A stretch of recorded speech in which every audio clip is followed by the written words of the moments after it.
What's up, guys? Jeff, Irving Park Vinyl Review, video number 2, Vinyl Tag 2019. I've been loving everybody's videos, great questions, so I thought, why not join the party? So let's do this. All right, first question.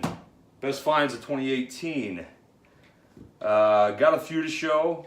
I'm going to do a video about a collection I bought from a guy off Craigslist back in May. I found a ton of great stuff for almost no money.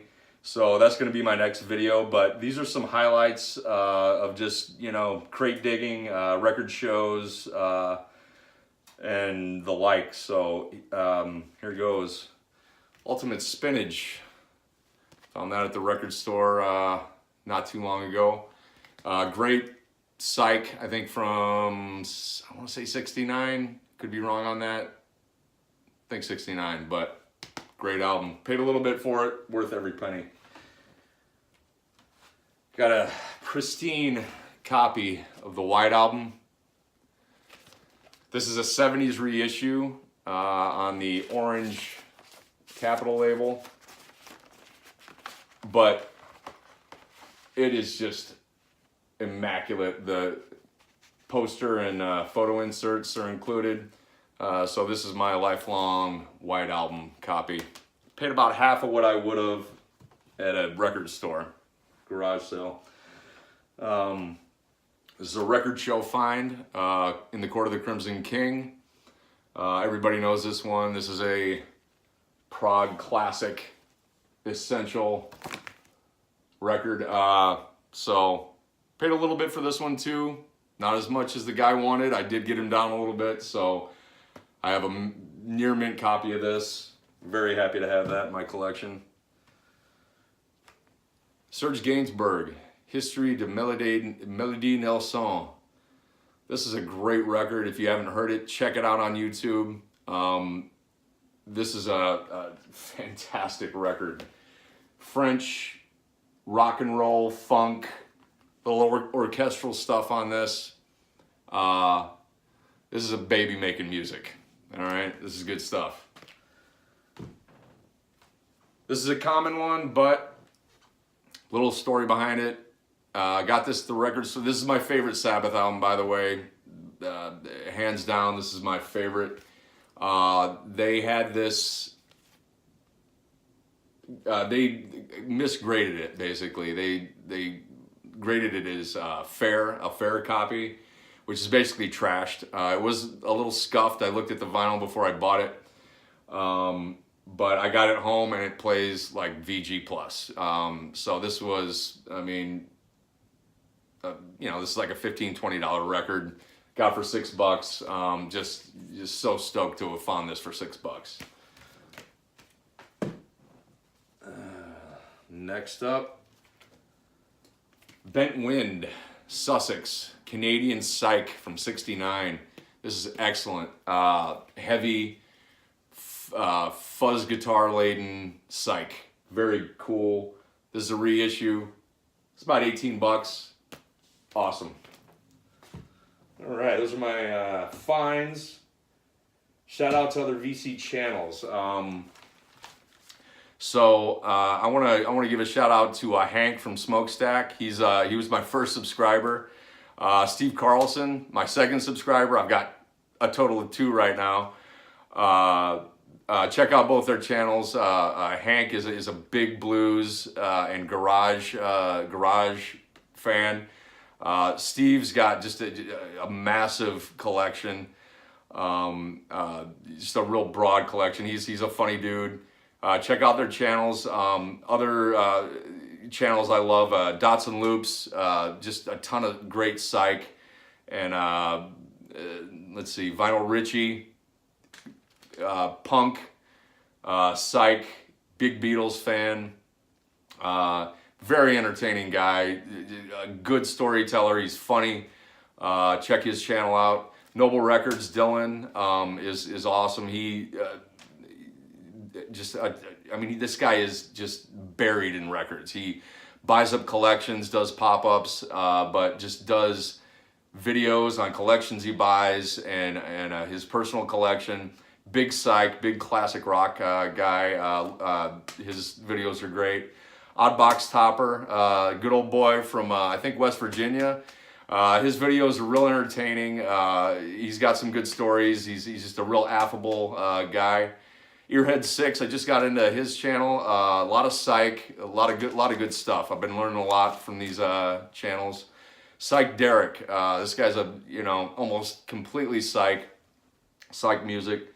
So those are my notable mentions. Learning a lot from you guys.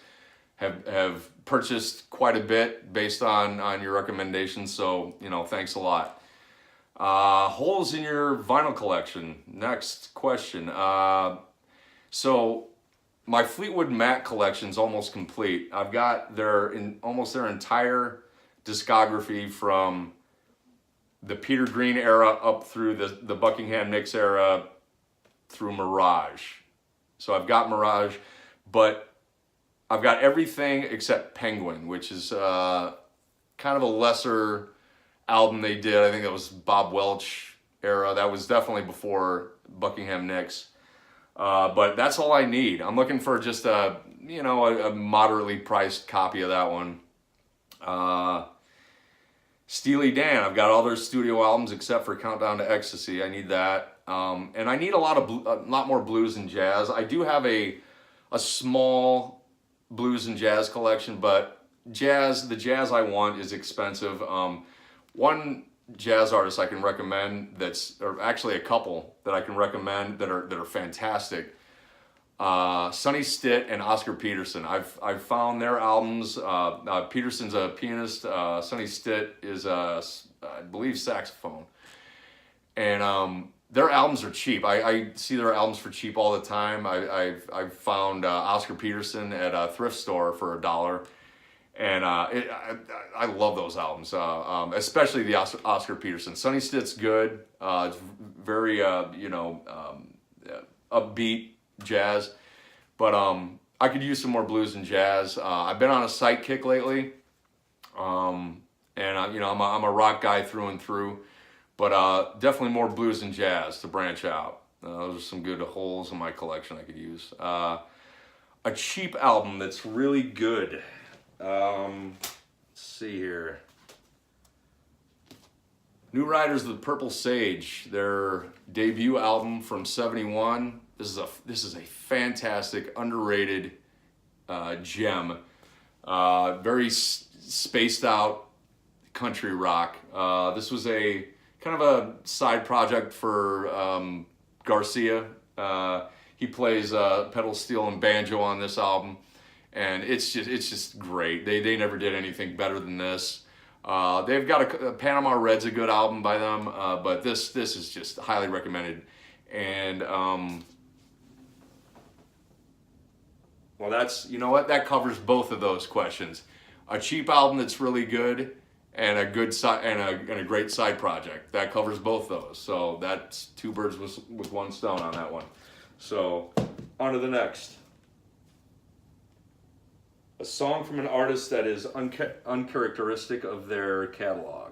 Oh, another notable mention on the whole side project.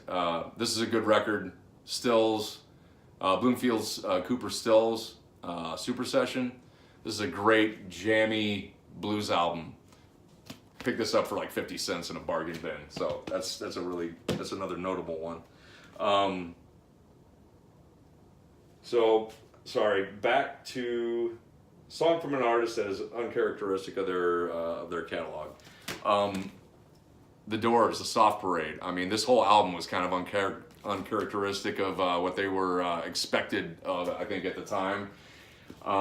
This definitely, for me, I've been a Doors fan for probably almost 30 years now. And this was the only album that when I bought it, I was like, what is this crap? The first song on it's Tell All the People, and it's got that horns lead in, and Morrison's vocals. I mean, he's just obviously kind of just boozed up, and it's like, is this guy trying to be a lounge lizard now or what? But this is definitely a grower. I love every song on this album now. So that's an uncharacteristic, work from an artist. Last album you purchased. I actually picked this up tonight. Went to the record store after work. Alice Cooper, Prettiest for You. Been on a Cooper kick lately. This is some great guitar driven psych from 1969. This is definitely a psychedelic album. Not what you'd expect from Alice Cooper. I can credit Psych Derek for recommending this one. He talked it up so much that I just kind of made a mental note that if I saw it, I would pick this up for about $10 tonight. So yeah, great album. Great album with a bad cover. All right. Look at that. That's Terry Reid, Seed of Memory. This is just a cheesy ass album cover. This looks like something Leo Sayer would have put out. I mean, you know, just some cheesy 70s soft rock bullshit, but this is one of my favorite records in my collection. This guy was criminally underrated in my opinion. This is just a great album. It's got a country feel to it, but there's some dark undertones in a lot of the songs, and it's just one of my favorite records of all time. But this is a cheesy ass cover. I mean, look at that hair and look at that goofy ass grin on his face. I mean, this is a highly recommended. I couldn't recommend this higher. I mean, this.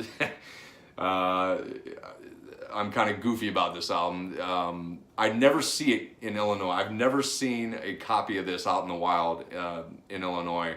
I picked this up in LA. I was living in LA briefly about 6 years ago, and I picked this up at Freak Beat Records, I think, on Ventura, and I only paid about $9 for it. It's a really good copy.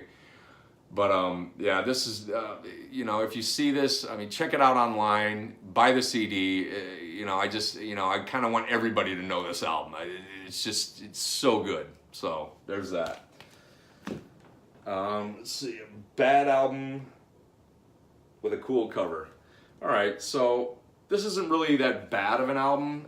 The cover is definitely cooler than the content.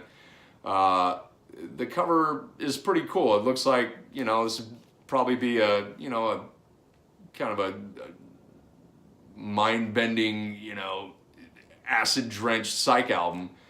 But it's just kind of a mediocre blues rock album. There's nothing compelling or, notable on this record.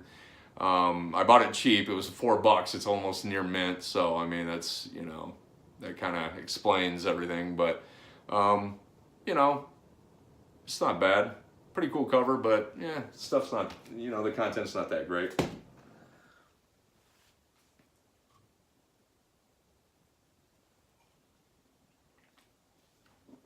Sipping on a little Daisy Cutter from the Half Acre Brewery here in Chicago. If you like IPAs, you could do a lot worse. Good stuff.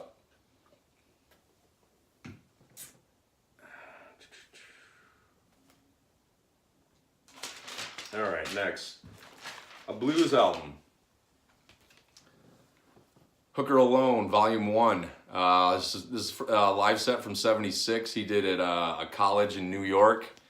John Lee Hooker. I mean, I got this at a garage sale for about, I think it was like it was under $10. And it's great. It's good stuff. I've never seen this in the wild. I don't hunt for blues as much as I should. Like I said, I'm definitely looking to get more into, searching out for some more blues and jazz. But this is a good record. Recommend it. If you see it, pick it up. It's good.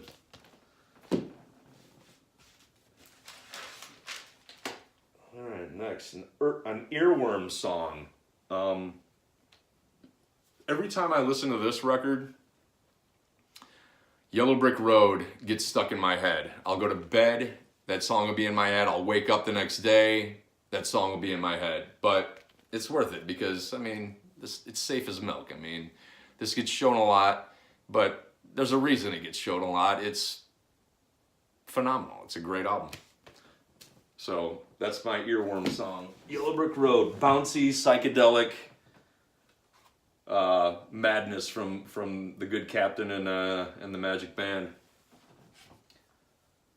Historically important artist. I mean, Bob Dylan. I mean, his influence is just immeasurable. I mean, popular music, songwriting, lyricism, everything. This guy's got it all. I don't really need to spend much time. I don't think I'm going to get much argument from this. I mean, popular music, rock music, everything I like, this guy's influence. So there's that one. Let's see. Album you own because of your parents. Best of Roger Whittaker. My dad wore this album out when I was a kid. A lot of good memories of him just playing this record. It was kind of background music to me back then, but I picked up a dollar copy recently and threw it on. And deep, rich singing voice. This guy's a great singer. The content, the songs are well produced, but it's lighter fare. It's easy listening stuff. But some cool memories from childhood on this one. Yeah, so I'm glad to have that one.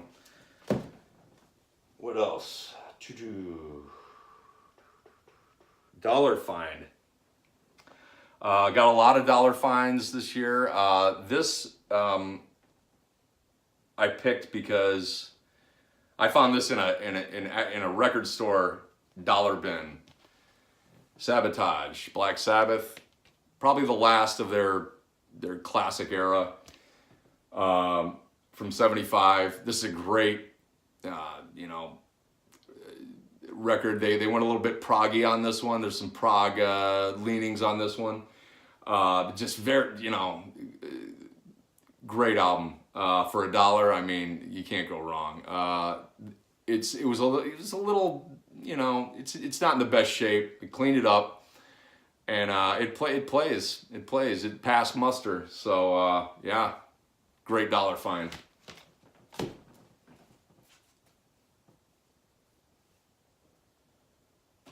Favorite double album. This was probably the easiest question for me to answer. I didn't have to think about this one at all. Exile on Main Street. This has got it all. Just a messy, dirty, bluesy, country, gospel.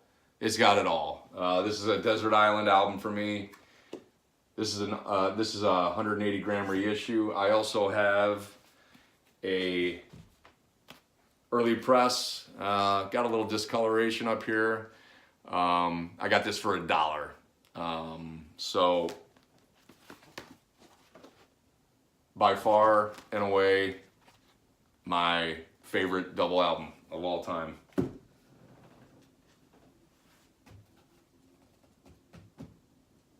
Album you learned about on the VC. I'm not even going to try to pronounce the name of the album. The artist is Mustafa Özkent. This is a psychedelic funk record from, I think this came out in 73.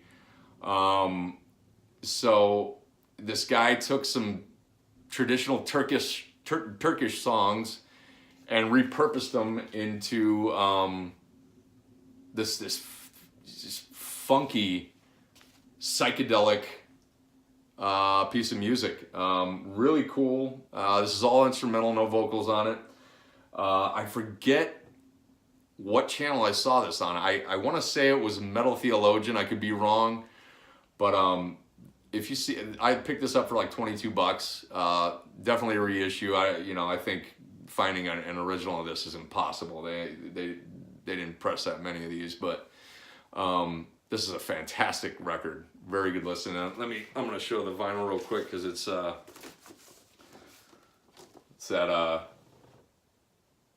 yellow vinyl with the splatter pattern. But yeah, this is really cool.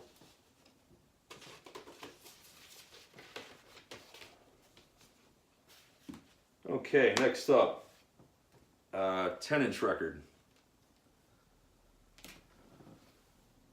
Flaming Lips, Brainville. This is a little 3-song EP.